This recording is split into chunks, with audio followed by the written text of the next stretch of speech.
Bienvenue dans cette nouvelle édition du Morning News. Sommaire, nouveau drame dans le nord du Nigeria. Au moins 50 personnes ont été tuées lors d'attaques multiples menées par des bandits armés contre des villages dans la région de Kaduna ce 1er mars.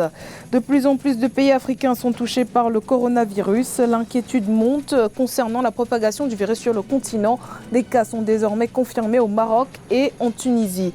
Et puis la Banque africaine de développement tire la sonnette d'alarme au sujet du rythme d'endettement des pays africains. Les émissions souveraines de l'Afrique en euros et en dollars ont totalisé 53 milliards de dollars en 2018 et 2019. Au Nigeria, un groupe armé a tué au moins 50 personnes dans des attaques contre des villages du nord de Kaduna ce dimanche 1er mars. Le gouverneur de Kaduna, Nassirou El-Rufai, a rendu visite à ces communautés affectées ce lundi 2 mars. C'est une occasion de s'exprimer pour rappeler l'insécurité palpable dans cette région du pays. Ibayako.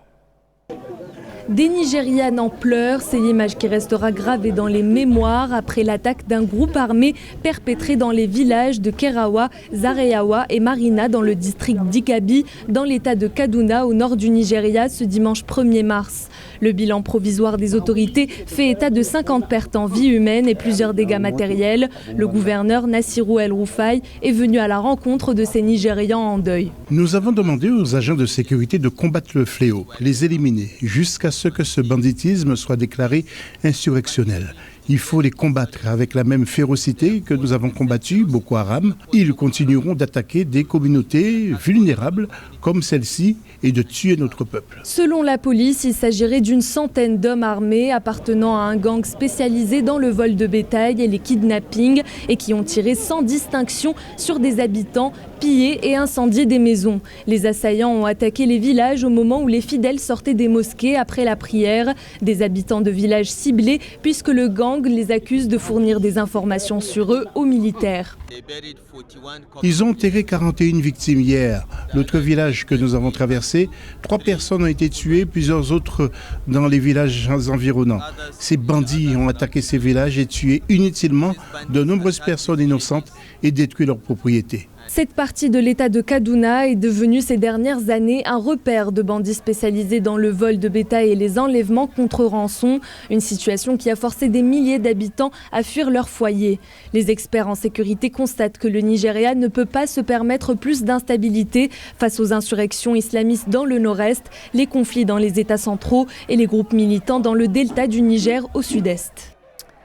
Le coronavirus se propage également en Afrique. Face à cette épidémie, la directrice africaine de l'Organisation mondiale de la santé, Rebecca Moeti, a déclaré lundi 2 mars être convaincue de la capacité du continent africain à contrer cette maladie. Les experts de la santé, quant à eux, restent sceptiques et s'inquiètent de l'évolution d'une épidémie dans une région où les systèmes de santé sont déjà surchargés de cas de paludisme, d'Ebola, de rougeole et d'autres maladies infectieuses. Ibayako.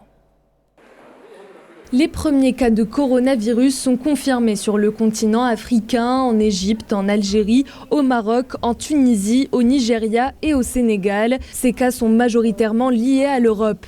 Dans ce contexte, la directrice africaine de l'Organisation mondiale de la santé, l'OMS, Rebecca Moeti, s'est exprimée lors d'une conférence de presse ce lundi 2 mars. Elle se dit convaincue de la capacité du continent africain à faire face à cette épidémie. Ce que je peux dire, c'est que la capacité des pays à faire face à cette épidémie s'est considérablement améliorée au cours des derniers mois. Nous travaillons concrètement avec ces pays touchés actuellement. Et même en allant plus loin, vous savez que nous avons connu l'épidémie d'Ebola sur le continent durant 1 an et demi. Cela a permis de travailler dans les pays en général pour les aider à améliorer leur préparation. Néanmoins, les experts de la santé s'inquiètent de la propagation de cette épidémie dans les régions du continent où les systèmes de santé sont défaillants ou surchargés de cas de maladies infectieuses. Durant cette conférence de presse, le ministre nigérian de la Santé, Osaji Ehanir, s'est exprimé sur la situation actuelle de son pays, premier pays d'Afrique subsaharienne à être touché par le coronavirus. Il y a une toute nouvelle unité d'urgence à la pointe de la technologie, en cours de construction à Gwagwalada et qui devrait être achevée d'ici le mois d'avril 2020.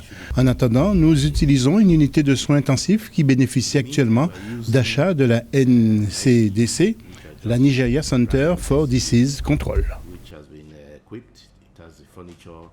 Les centres africains de contrôle et de prévention des maladies dans différents pays ont activé leurs centres d'opération d'urgence. Les pays du continent ont également introduit des mesures de contrôle dans les aéroports. Le Kenya, la Tanzanie et le Rwanda ont également suspendu leurs vols vers la Chine. Les travailleurs médicaux à travers l'Afrique ont préparé des salles d'isolement dans les hôpitaux sous le conseil de l'OMS Afrique pour faire face aux cas de coronavirus. Dans l'actualité également, l'Afrique du Sud est entrée dans sa deuxième récession en 2 ans au dernier trimestre de l'année 2019, selon des chiffres publiés par la Statistics South Africa. Au 4e trimestre de 2019, l'économie a reculé d'1,4% après une contraction révisée de 0,8% au 3e trimestre. La récession est un autre revers pour les efforts du président Cyril Ramaphosa menés dans le but de relancer l'économie et éviter une dégradation de la dette souveraine du pays.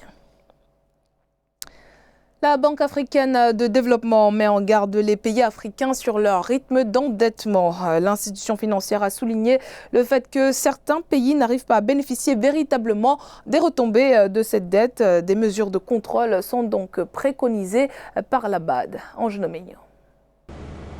Après la Banque mondiale, le Fonds monétaire international ou encore l'agence Moody's, c'est au tour de la Banque africaine de développement d'attirer l'attention sur la dette des pays africains.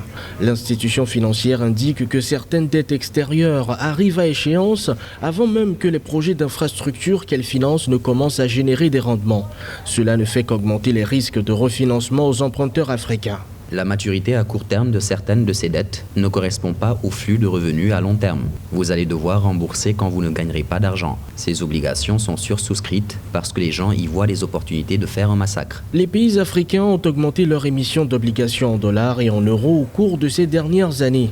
Les conditions monétaires laxistes des pays développés poussent les investisseurs mondiaux à acheter des actifs à haut rendement, notamment sur les marchés émergents. Il faudrait que les États essayent de voir dans quelle mesure elles doivent travailler avec beaucoup de discernement, essayer de trouver la bonne dette, parce que la nature de la dette est aussi déterminante. Donc, les États ont besoin de financement. La dette est nécessaire pour financer les projets, mais il faudrait qu'on fasse très attention parce qu'il y a beaucoup de difficultés, on a beaucoup de problèmes, parce que ces dettes-là ont beaucoup d'embûches. Les émissions souveraines de l'Afrique en euros et en dollars ont totalisé 53 milliards de dollars en 2018 et 2019, selon les données compilées par Bloomberg.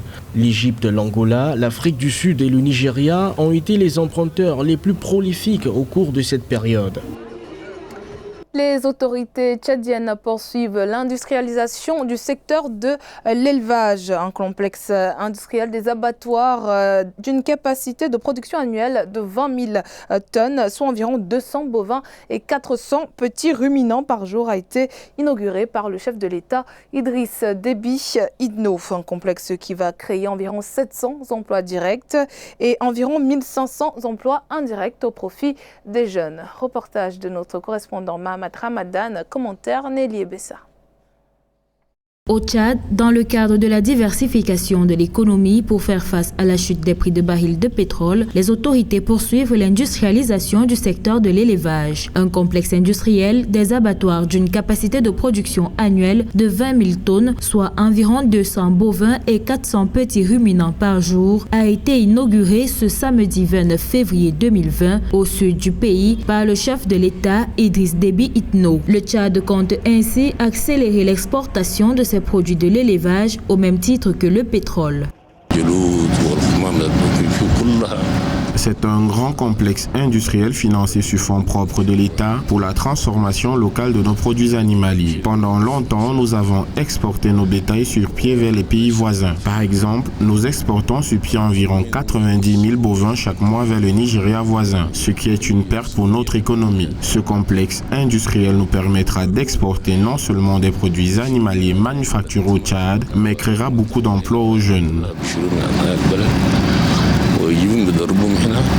Ce complexe industriel, qui va créer environ 700 emplois directs et 1500 emplois indirects au profit des jeunes, a été financé sur fonds propres de l'État tchadien. Le pays compte s'appuyer sur son potentiel en élevage, estimé à plus de 114 millions de têtes, toutes espèces animales confondues, et 36 millions de volailles pour conquérir les marchés africains et européens de la viande.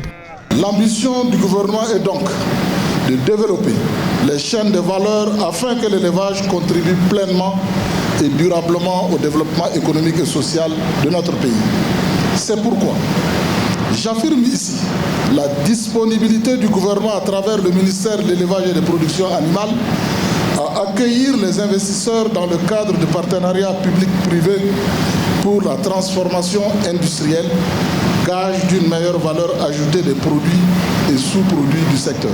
Pour rappel, malgré sa potentialité en élevage, le Tchad exporte depuis toujours ses bétails sur pied vers les pays voisins, notamment le Cameroun et le Nigeria. Une tendance que les autorités comptent réduire en lançant la construction d'une dizaine d'abattoirs modernes à travers le pays. Du vin en canette, c'est le pari d'une start-up sud-africaine dénommée Uncanny Wines. Située au Cap, elle œuvre dans le haut de gamme pour ce marché très lucratif qui génère à l'échelle mondiale des centaines de milliers de dollars. Une opportunité pour cette start-up sud-africaine qui vise le marché international. Un sujet de Zara Mohamed Mouture. Une start-up sud-africaine a lancé une gamme de vins en canette et cherche désormais à se développer. Uncanny Wines cible d'abord un public national avant de s'attaquer au marché international. Un marché lucratif qui devrait peser près de 400 milliards de dollars d'ici la fin de l'année 2023. Nous sommes proches de l'exportation vers les États-Unis, où ce marché est bien établi. Je pense que le marché européen est particulièrement sensible aux avantages que nous ajoutons au produit, qui ne contient pas de soufre et qui est respectueux des végétaliens. La convivialité de l'emballage dans une boîte, ce qui réduit de loin l'empreinte carbone du consommateur. Les canettes de vin rouge et de vin blanc sont de haute gamme et sont les toutes premières en Afrique du Sud à être certifiées par le Wine and Spirit Board. La réponse initiale a été écrasante. Tout se passe très bien et au cours des prochaines semaines, nous serons disponibles dans tout le pays, dans les magasins Pick n Pay. L'Afrique du Sud a produit plus de 820 millions de litres de vin en 2018, ce qui en fait l'un des 10 premiers producteurs mondiaux. Montant des ventes cette année-là, 1,7 milliard de dollars. Chaque jour, 6 millions de bouteilles en plastique sont jetées au Nigeria. Pour lutter contre ce fléau, l'artiste Adeyemi Emmanuel a lancé en novembre 2019 une marque éco-responsable dénommée Eco. Il conçoit des pièces de mode à partir de morceaux de plastique, une démarche visant à sensibiliser davantage les Nigérians. Kamesh Katapoulé. Faire des déchets plastiques des pièces de mode, c'est le défi quotidien de l'artiste nigérian Adeyemi Emmanuel, sculpteur de formation. Son initiative part d'un triste constat. Chaque jour, des bouteilles et sacs plastiques sont jetés dans les égouts de Lagos. L'année dernière, l'artiste s'est donc mis à collecter des morceaux de plastique qui sont devenus en quelques jours un sac à dos. Très soucieux des problématiques environnementales, Adeyemi Emmanuel a décidé de sensibiliser les Nigérians à cette cause. En novembre 2019, il lance Eco, une marque éco-responsable fabriquée à partir de déchets plastiques. Au Nigeria, c'est vraiment un défi majeur. Vous achetez une bouteille de coca, vous la finissez et comme vous ne voulez pas la garder sur vous, vous la jetez. Il y a encore beaucoup trop de gens qui agissent ainsi. Je le remarque très souvent, surtout quand je prends les transports en commun. Mais d'un côté, je me dis que cela fait plus de sources d'inspiration pour moi et ça me permet aussi de continuer ce travail de sensibilisation. Par an, le Nigeria génère 32 millions de tonnes de déchets, dont 5,2 millions de tonnes de déchets plastiques. Chaque jour, 6 millions de bouteilles sont jetées. La production de plastique n'est pas encore interdite dans le pays. Un texte de loi est en train d'être étudié. Si les gens font attention, cela veut dire qu'ils prennent conscience des questions urgentes liées à l'environnement, au réchauffement climatique et à la pollution. Quand l'art et la mode décident d'être au service de ces questions, les gens sont d'autant plus sensibilisés. Avec sa marque, Adeyemi Emmanuel espère ainsi faire éveiller les consciences et initier plus de démarches éco-responsables. C'était le journal de la rédaction. Merci de votre fidélité. Dans un instant, une nouvelle édition de l'actualité sur Africa 24.